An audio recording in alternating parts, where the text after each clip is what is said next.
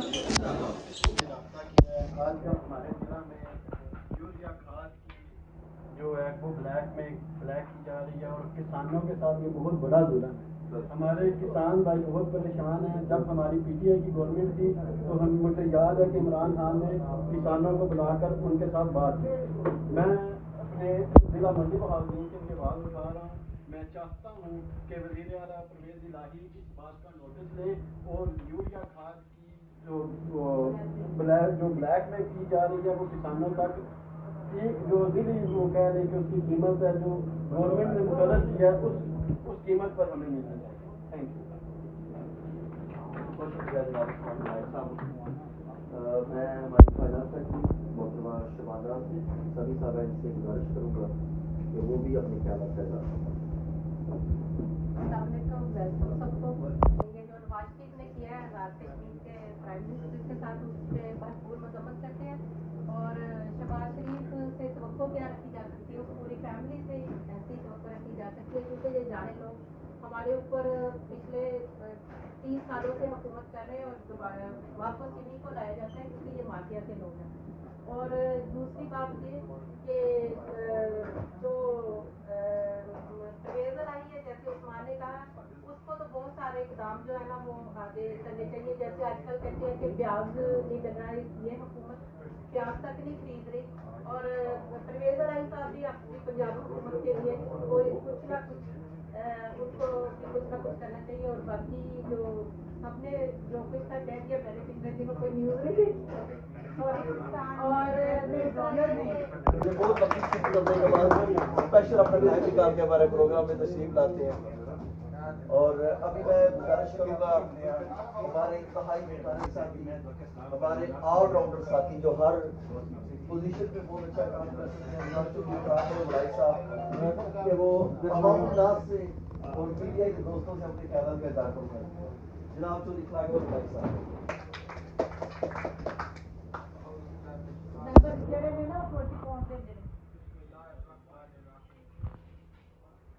سب سے پہلے تو میں ناز ٹیم کی طرف سے جو ہمارے دوست اور ہماری بہنیں آئی ہیں ان کا شکریہ ادا کرتا ہوں. اس کے بعد خصوصی طور پہ میں شبیر صاحب کو مبارکباد دیتا ہوں, اور جناب خصوصی طور پہ میں جوید اکبر بٹی صاحب کو میں ویلکم کرتا ہوں. اس کے بعد جو ابھی بات ہو رہی تھی کشمیر کی, تو امپورٹڈ حکومت سے آپ کیا توقع کر سکتے ہیں؟ وہ تو کچھ بھی کر سکتے ہیں, جو کر رہے ہیں آپ کے سامنے ہے سارا کچھ. پاکستان کے لیے وہ جو کچھ نقصان کر رہے ہیں وہ کشمیر کے ساتھ بھی کر سکتے ہیں. تو کشمیر ہماری جان ہے, ہماری شہرا کے پاکستان ہے, تو اس کے لیے تو ہم اپنی جانیں بھی قربان کرنے کے لیے تیار ہیں. تو جیسا کہ ابھی عثمان وڑید صاحب نے زمینداروں کے بارے میں کچھ کہا ہے, اس کا کوئی شک نہیں کہ پاکستان کی معیشت چلانے میں زمینداروں کا, کاشتکاروں کا بڑا ہاتھ ہے پاکستان کو چلانے میں. تو ان کو باہر سے چیزیں نہیں منگوانی پڑتی پاکستان کو، جو شیخ پردونوش پاکستان کافی حد تک اپنی پوری کر سکتا ہے ادھر سے۔ تو اس کے بعد جناب میں دوبارہ پوری نام دیں ان لوگوں کو ٹائم لگے گا، زیادہ شارٹ میں بات کروں گا کہ آپ سب کا بے حد شکریہ کہ آپ اپنی اس میٹنگ میں شامل ہوئے۔ بہت شکریہ جناب خواجہ بڑائی صاحب، senior vice president P T I. Pakistan زندہ باد، کشمیر بنے گا پاکستان، کشمیر بنے گا پاکستان، کون بچائے گا پاکستان؟ عمران خان، عمران خان، کون بچائے گا پاکستان؟ عمران خان، عمران خان۔